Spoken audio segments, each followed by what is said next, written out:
Narito po muli si Nurse Dodong at nagsasabing magandang araw po sa inyong lahat. Tatalakayin po natin ang ukol sa pacemaker.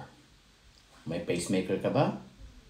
Ano ang iyong dapat gawin kapag ikaw ay may pacemaker?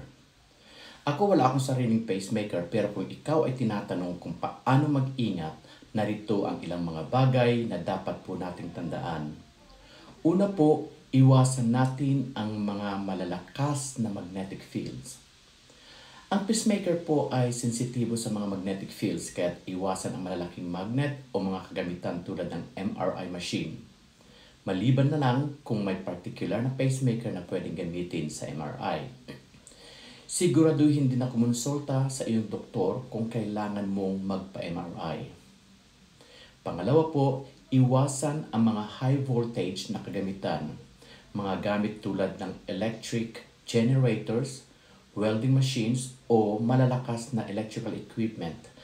Ito ay maaaring magdulot ng interference sa pacemaker.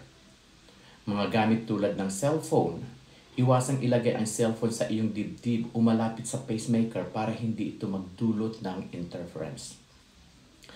Ang mga bagong cellphone ay karaniwang ligtas, pero mag-ingat pa rin kung may mga mahahalagang instructions mula sa iyong doktor.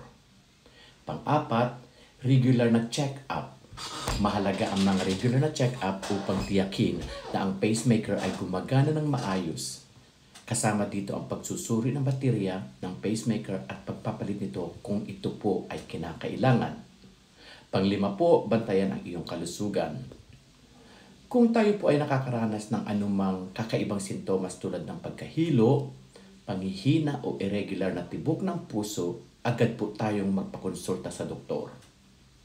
Kung ikaw o isa sa iyong kaibigan ay may pacemaker, pinakamahalaga ang pakikipag-ugnayan sa doktor at mga healthcare provider para matiyak po ang tamang pangangalaga. Kung may specific kang tanong tungkol sa iyong kondisyon, mas mabuting sigurong kumonsulta na rin sa iyong doktor para sa personalized na advice. Mas maganda po kung tayo ay may kaalaman.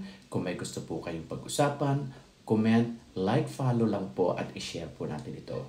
Pakitangkilikin na rin po natin ang aking YouTube channel at TikTok Nurse account. Muli, ito po si Nurse Dodong at nagsasabing magandang araw po at maraming salamat po sa suporta.